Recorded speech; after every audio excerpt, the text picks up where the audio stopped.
this is me. I guess my bedroom, and it's where I got the bed and the TV. I'd heard of the Hill, a large encampment tucked in the trees near Cheshire Bridge in Atlanta. But this was my first time visiting. This is pretty much just where I keep my dishes and where I wash my dishes at. One of the residents, Brandon, gave me a tour of his home, a compilation of tents and items salvaged from nearby dumpsters. Some people without a home are obvious on the street, under bridges. But far more live hidden in pockets of bushes and trees, creating unconventional and often controversial communities. I want to get out, but until I save up enough money, the closest thing that I can do is get back that habit of living in an actual house. Every 2 years, cities count their homeless population. In Atlanta, of the roughly 2,000 homeless counted in 2022, the majority are adult Black men. More than a third report a serious mental illness or substance use disorder. 12% are veterans, and only a third live here on the streets.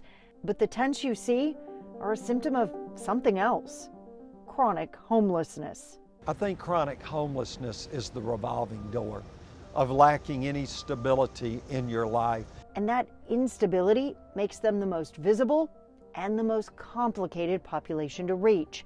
Ike Reigart, the CEO of Must Ministry, says there's no quick fix. Sometimes social awkwardness, sometimes it's PTSD that keeps a person living in an encampment. There's chronic health problems, job loss, encampment cleanups, and theft that rob people of the documents they need to work. Because I fell in love with that man right there. And there's certainly a community of LGBTQ shunned by their family.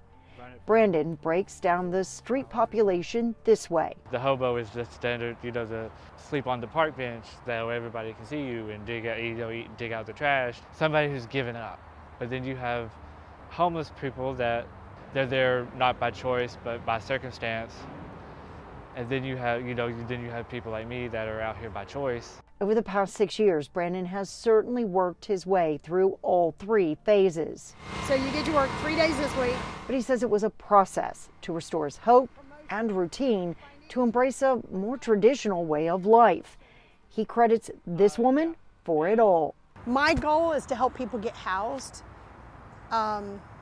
ultimately who want to be housed.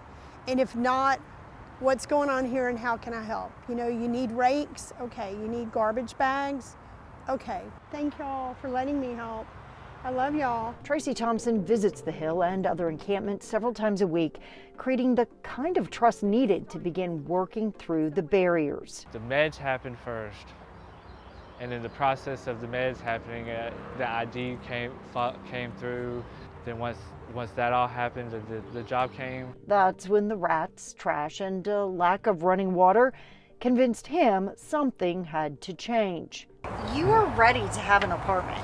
Oh, I so am. I've been ready. Ready and working, but neither enough to afford an apartment in Metro Atlanta. Around here this way, they're looking at maybe somewhere around $1,000 a month for a one-bedroom apartment.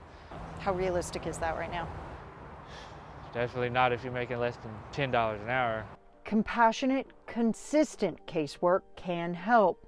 But even with Atlanta's new $26 million campaign to close encampments, Tracy says they will always exist. So 0 encampments isn't realistic.